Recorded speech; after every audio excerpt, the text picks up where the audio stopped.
প্রিয় ভাইরা, আপনারা জানেন সকল মানুষের আবাল বৃদ্ধ বনিতা সকল মানুষের হৃদয়ের একটি শব্দ ছিল।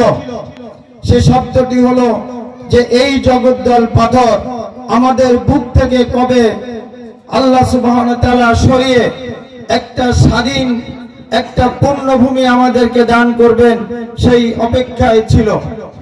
প্রিয় ভাইরা, 5ই আগস্টের আমাদের কোমলমতি ছাত্র এবং ছাত্রীদের বুকের তাজা রক্তে এই দেশের পিচ ঢালা পথকে রঞ্জিত করে আল্লাহ সুবহানাহু ওয়া তাআলা আমাদের সেই সুদিন ফিরিয়ে দিয়েছেন বটেই, কিন্তু সেই ফ্যাসিবাদ খুনি হাসিনার যারা দোসর হিসাবে এদেশে কাজ করত, শেখ হাসিনা পালিয়ে গেল, তার দোসররা কিন্তু এখনো এদেশের রন্ধ্রে রন্ধ্রে রয়েছে।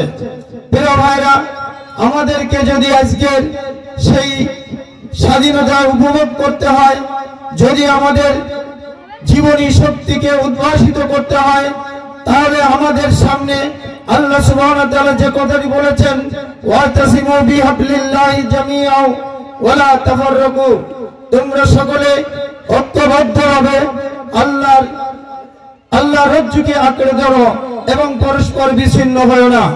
প্রিয় ভাইরা, আজকের আমরা দল মত নির্বিশেষে আমাদের এই 56,000 বর্গ কিলোমিটারের এই সবুজ এই সুন্দর বাংলাদেশকে আমরা কোরআনের বাংলাদেশ হিসেবে আগামী দিনে পেতে চাই।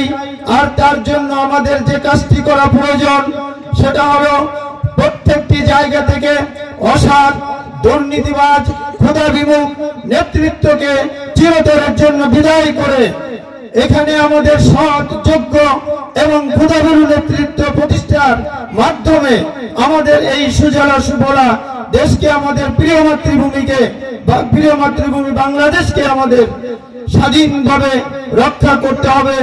এই আশা সকলের কাছে ব্যক্ত করে এবং এই স্লোগানে সকলকে সম্পৃক্ত করে সকলকে ধন্যবাদ জানিয়ে আমার কথা এখানেই শেষ করছি।